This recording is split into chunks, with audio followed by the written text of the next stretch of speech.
Hi, everyone. This is Jen Sharon, NHIA's Chief Operating Officer, and I have on the call today with us Ryan Garst and Bill Noyes. This is our weekly NHIA BAM pilot program office hours. During this time, it's a fairly short time, only 30 minutes a week. We're going to be giving any updates that we have based on what's happened in the previous weeks, any changes to regulations or reimbursement or clinical updates. And then we're also starting next week going to be sharing some of our success stories on our pilot. So sharing individual providers who have found ways to implement this program and had success right off the bat. So if you need further details or you're new to the pilot or haven't started the pilot yet, please feel free to reach out to Ryan or I via info@nhia.org, and also check out our BAM pilot site. That site gives you all the in-depth information that you'll need to understand the pilot and how to sign up. So with that, I'm actually going to turn it right over to Ryan. Thanks. All right, thanks, Jen. So today, briefly, we're going to cover a couple areas. We're just going to go over the speed pilots that we're a part of, the ABC shipment update, which I know many of you from week one, we're working through that, and I want to give you an update on that. We'll give you a quick, brief overview of our locator map and some of the data reporting, and then I'm going to turn it over to Bill for reimbursement. So, Jen, we can go to the next slide. So this week, one of the things that HHS launched were these speed pilots, which are essentially micro pilots via professional association to expand access to COVID-19 therapeutics. And I think we can all give ourselves a quick pat on the back because our program was really sort of the precipitating factor in them developing more programs like this. And we've had a chance, Connie has had a chance to speak to some of the other professional associations and trade organizations representing other outpatient facilities or outpatient providers, I should say. So that's something that we just wanted to mention. That came out from HHS this week, and that's really sort of where our program lies, and we're really excited about the opportunity here. So, Jen, we can go to the next slide. I know for many of you that, go back one more. Thanks. So I know many of you are slightly, there's been a little bit of frustration, just to be completely frank, with the process. But again, it's week one, it's a new thing, and we're just working through those speed bumps. So the allocations for anyone that was in week one, they were delayed, and we know that. However, if any of the week one locations are on the phone, so any of you that we spoke to and were scheduled to get allocation this week, if you have an ABC account number, Jen, we just lost the screen, just FYI.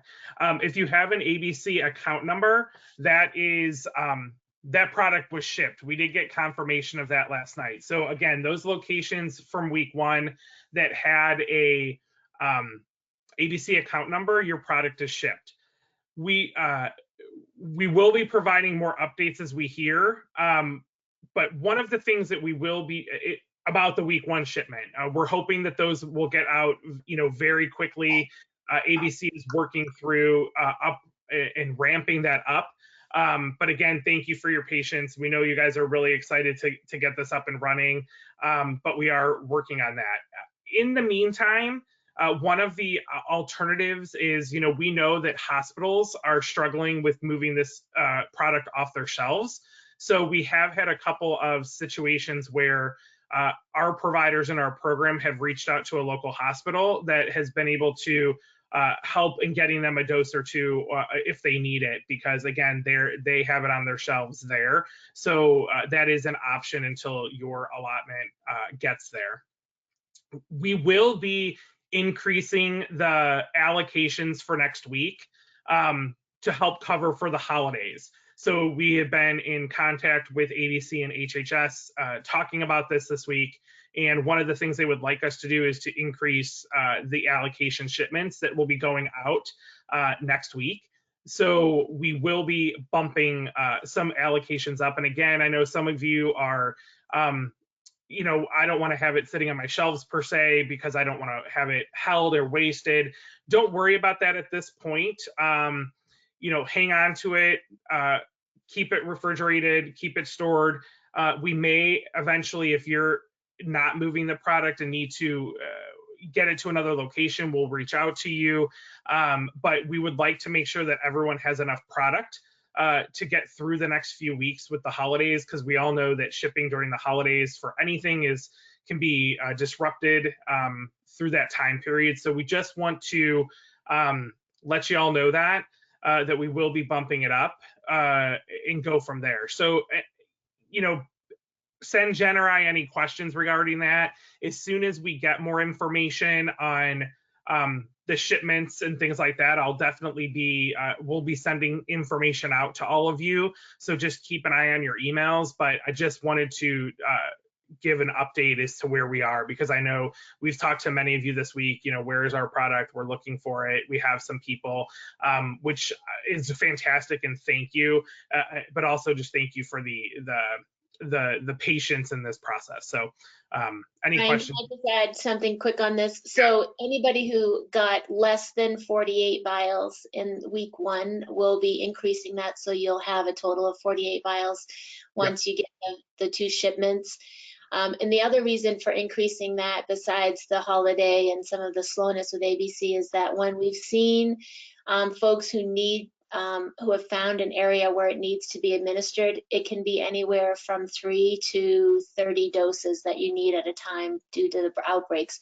So some of the providers who had smaller amounts, we just want to make sure that you have enough on the shelf if in fact you do have an outbreak in your skilled facility.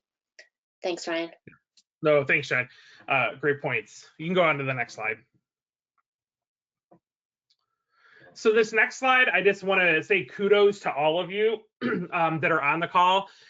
Every little dot here on the map is a provider location that's currently enrolled in the program. So we have 142 provider locations across the country, and the response in what Operation Warp Speed and HHS has said regarding our industry has been very, very positive and favorable. They are extremely impressed with the way we were sort of able to position and get things up and running. We were, quicker and faster than maybe they thought even. That's where maybe some of the delays from ABC have come, but just hang in there. We're working through those. But just really, I wanted to point this out. This is on our website for our BAM pilot, but this is really some amazing stuff. And at this point, we still have 4 states that we don't have coverage in yet: Wyoming, North and South Dakota, and Alaska, but we even have coverage in Hawaii now.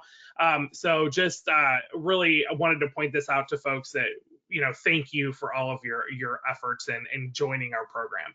Jen, we can go to the next slide. And last, really briefly, again, I just wanted to call out the reporting requirements. On the left here, we will need those things reported. We're working on a data collection tool for you, and we will need those reported within 14 days. And just remember that all of this information does need to be documented in your EMR in case there is any need for future reporting beyond what that, beyond this period of time. If they need to come back and look at anything, we will want to make sure that all of this is not only being reported to us, but also being documented in your EMR. And I just wanted to point that out again. And again, one thing to remember is this data will get back to us within 14 days.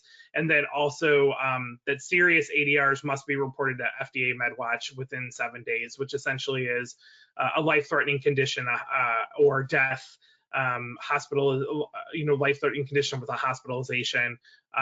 Those criteria that we went over in our basic slide deck from the beginning of the program, just a reminder there for that. So I will turn it over to Bill to finish up, and then we'll be able to open it up for questions. Great, thanks, Ryan. So as we previously mentioned, CMS has cast a wide net regarding the types of providers that can bill for COVID administrations. And when I say COVID, I should say COVID treatments. They've tagged the policy for the monoclonal antibodies onto what they had already set up for the COVID vaccine. So if you see COVID vaccine in the materials on the NHIA pilot program website, those regs also apply to the monoclonal antibodies. Of course, there are different codes and rates for the monoclonal antibody as there are vaccines. But when it comes to enrollment, the process is identical, one and the same. We reached out to CMS regarding the limitations often within the AB max based on bricks and mortar, and their original response regarding service area was only within the state that the facility is located, facility being the licensed pharmacy. After explaining how home infusion operates and is often licensed across state lines from a pharmacy perspective, and the ability to coordinate and facilitate and administer services for a broad geographic region outside of the state that they are physically located, they modified their stance. So this happened just 2 days ago. And now they are saying that you can provide services in any state, across state lines and across MACs, and bill those to the MAC you are enrolled with based on your physical location.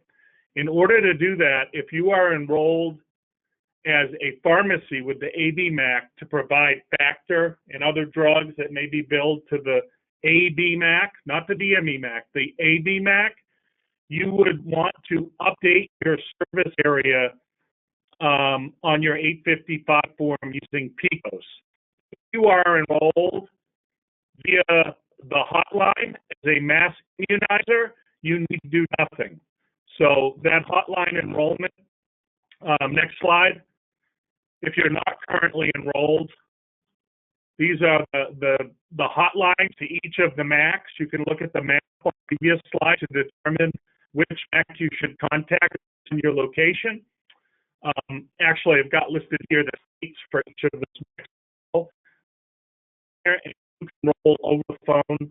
It may take an hour or two to do that. So be prepared to have your tax ID, legal business name, type of entity that you are. And this is really meant for anybody that is a pharmacy enrolled with the DME program or a home infusion therapy services provider, which is that new type of provider that kicks in next year. So those entities can enroll as mass immunizers. This would allow them to bill for the monoclonal antibodies. Next slide.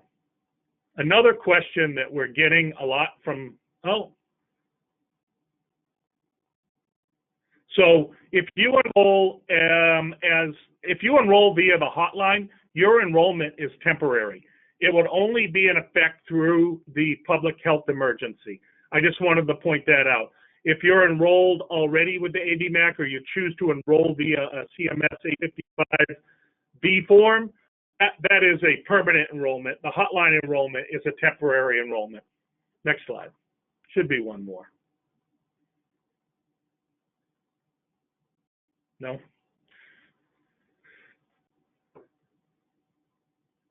So the other thing that we've gotten a lot of questions about that I wanted to provide some information on today is who actually bills for the administration.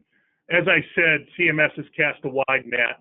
We focused on those areas that home infusion pharmacies are enrolled as and what they can enroll as, but it also includes home health agencies, skilled nursing facilities, a lot of different outpatient service providers.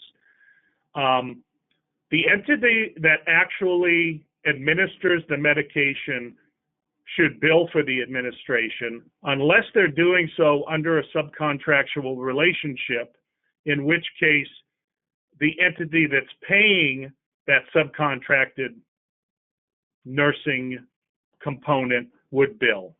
So if you're providing the drug equipment and supplies to a home health agency or a SNF for them to administer, they would bill unless they are administering under a subcontractual relationship with you, the home infusion pharmacy.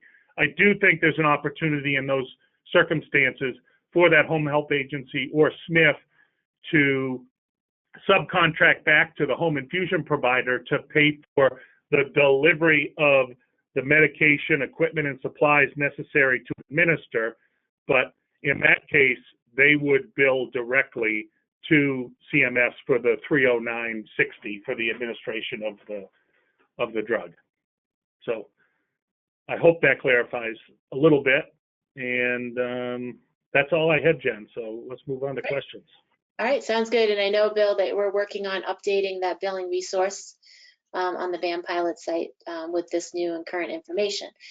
All right, Yeah. so first question here, just I think providers finding out if anyone's received pushback from the long-term care skilled nursing facilities because they're starting to vaccinate their patients and don't feel like they'll need treatment. So we haven't heard that yet. You know, I think that there's a lot of, I think in my mind, a lot of education that has to go along with that, since the vaccinations, you know, even once they're out, you know, they need that second dose before they're fully protected. And this really is for COVID positive patients. I think we'll see the need in skilled facilities for this treatment well into the first of the year, just based off of the ability to get the vaccine, the second dose, and still be, you know, contracting COVID. So at this point, we haven't heard that. But if anybody wants to share that information with us via the chat or questions, you know, we're happy to pass that along. The next question is about folks who are starting with week 2 distribution. Is there any expected delay? We would say yes. We are probably not expecting you to get that during the Christmas holiday. We would say probably the week after. I think we're just trying to really be conservative with that. And I think, Ryan, anything else you can think of regarding that week 2? Yes. Yeah, so our week 2 allocation, for those of you that are starting up on week 2, will go in today by the end of the day to HHS to get to ABC. Yeah, I would anticipate it not next week, the week of Christmas. Again, maybe potentially that following, you know, Monday, Tuesday, Wednesday before the New Year holiday. But in reality, I probably would agree with what Jen said, just based on what we're hearing and working with, is that probably that week of January 4th, I would expect it. Hopefully it will come sooner. That is our hope and wish. But at this point, with some of their backup and backlog, you know, do we just have to be a little bit patient? They are actively working through and trying to prioritize our shipments as well as all of their others. But yeah, I would probably agree with that. Hopefully the week of New Year's, but I would say most definitely the week of the 4th. Yeah, thanks. And we'll keep you updated on that. It's a daily update for us too. So just a question here about who the main prescribers are. They're assuming that the prescribers are going to be the skilled nursing facilities, long-term care, and assisted learning. Absolutely. This under this pilot, the drug cannot be given at home. This is a pilot for those facilities. I guess what we've seen in our hearing is probably most applicable is when you might have a great relationship with a skilled facility, and there is actually a standing order to be able to administer the drug to those that qualify when they become COVID positive. So those orders would come directly from the facilities and the physicians in the facilities, and that would be your easiest way to be able to get that. Go ahead. And I have one other thing too, just for anyone that's new and isn't aware, we do have an example order template that you are free for you to use. It is posted that I know some folks have been leaving with the facilities so that their medical director or whatnot can just sort of sign a blanket standing order or one per patient, so that when they identify patients, they can get that over to you as soon as possible. And that order form is posted on our website. Great, thanks. I would add that if there is a standing order, you're going to want to make sure that you have documentation that supports the patient meets the high-risk criteria in the emergency use authorization in order to support the services you're providing in case Medicare checks or audits against that. Right. So I do have a couple of questions in there just about other sites of care. Again, this particular pilot is for the skilled nursing facility long-term care. Now, that does not preclude you from reaching out to your state departments or hospital systems to be able to get an allocation through them, to be able to give it in an additional site of care. But at this point, our pilot is strictly for the skilled nursing facilities. We are working on a letter of acceptance into the pilot program that folks may be able to use to contact their state departments to say, we're involved in this pilot program, we would like to get an allocation to give it in other sites of care. And we'll be able to explain that a little bit more on next week's call. We did have a question, I think to your point, Bill, about ensuring that they meet the criteria. And so this question really is about the challenges associated with an employee who might work at a skilled nursing facility and them meeting the criteria. Again, this is EAU criteria. So if they don't meet the high risk, the drug in and of itself, even without the pilot, should not be administered to anyone who, even if they're COVID positive, if they have not met the EAU criteria. Ryan, anything to add on that? Yeah, correct. They have to, again, and these patients, whether they're here or even if we end up, having the ability to do this at home, they must meet the criteria of the EUA. That is very, very specific. So you do have to make sure that they follow that criteria. And again, we do have on that standard order template all of that high risk criteria that they would meet. So for example, if you had a 40-year-old patient that tested positive for COVID, for example, and they have no of the high risk factors, they're not a candidate. However, if there's a 40-year-old patient that is diabetic, they would meet the criteria because diabetes is one of the inclusion criteria on the EUA. Great. All right, so let's see. And here's a question, and I don't think we have an answer to this, but I'll send this to you, Ryan. Is there a time difference between vaccination and then if patients have received the IV BAM?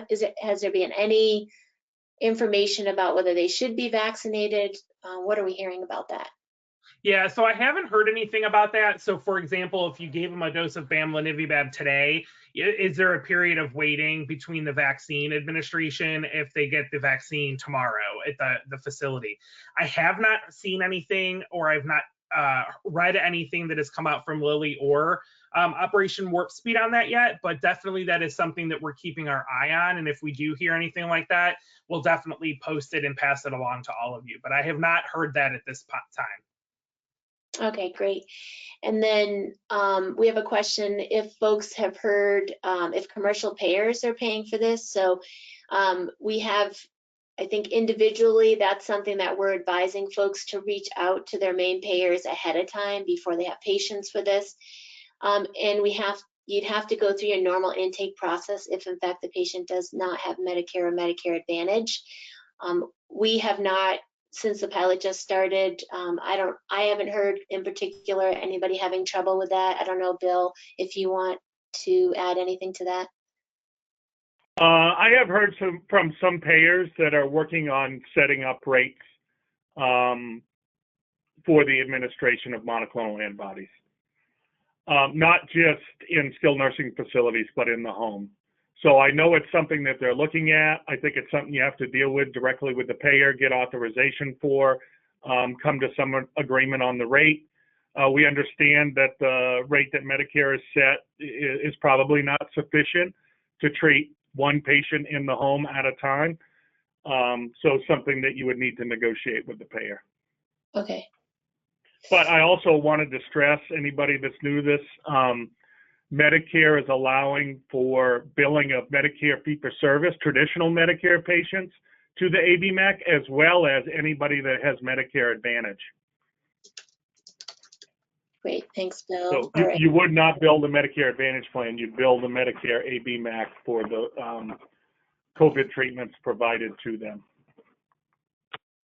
All right, here's one for Bill. If the SNF is administering and billing for the administration and the patient is under Part A benefit, are they able to get reimbursed separately for this? Yes. Great. It's an exception. Normally, it would be considered anything provided to the patient as part of the Part A SNF daily payment amount would be considered part of that daily payment amount, and CMS has made an exception for the COVID treatments. So the answer is yes. All right, here's one we haven't come across yet. If we get an order for a long-term patient that doesn't have Medicare, are they, as part of the pilot, are they able to dispense to them knowing we will not get paid for the administration? I would say yes. Bill, any challenges with that?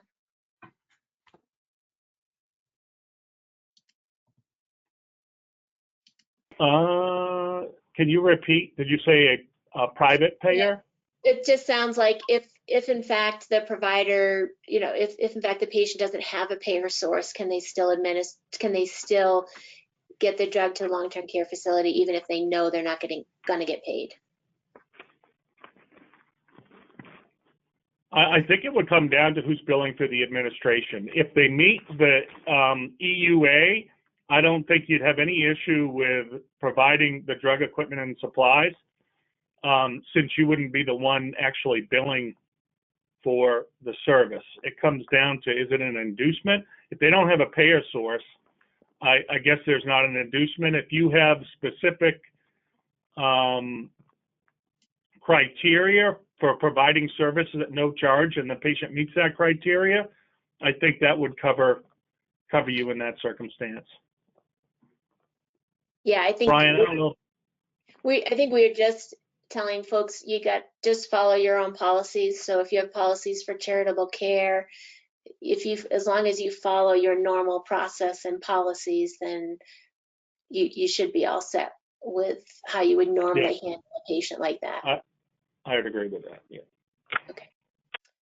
And then I think just a quick question for you, Bill, as the last question here. And we did have a couple of questions that we won't get to, but I will send those over to the appropriate NHIA team member to be able to get back to you. But the last question is, what is the Medicare allowables for 239 and 243?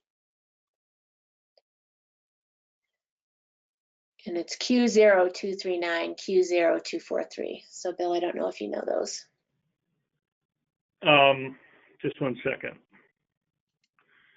Well, Q0239 is for the BAM itself, and if the drug is provided at no charge, it is not to be included on the claim. Right now, all of the drug is provided at no charge by the government, so there is not an allowable set. If there comes a time where it's buy and bill, they will set an allowable. Right now, there's a placeholder that says 1 cent, but that's just a placeholder. And what was the other code? That's the Q0239. Yep. I can't find the other one. I'm sorry. If it's a Q code, it's likely another COVID treatment drug or biologic that is being provided at no charge at this point, and what I said previously applies. If it's at no charge, there is no allowable. If it becomes buy and bill, they will set one. Great. Well, that's all. And if they do, I would say, and if they do, they have stated that they will pay at 95% of AWP. Yeah. So the Q0243 is for Casirivimab and Devimab, which one isn't part of the program that we're currently doing here today. That's the Regeneron monoclonal, but that is the same code that's for the drug itself. And again, that drug is also being provided at no cost. But again, the Regeneron, Casirivimab, and Devimab is not part of our pilot. It's just Bamlanivimab at this point. Great, thanks. All right, so that's all the time we have for today. We appreciate all the folks participating in the pilot and all the questions for today. Please feel free to reach out again via info@NHIA if you have any further questions. And we're looking forward to continuing to work with everybody on this important pilot.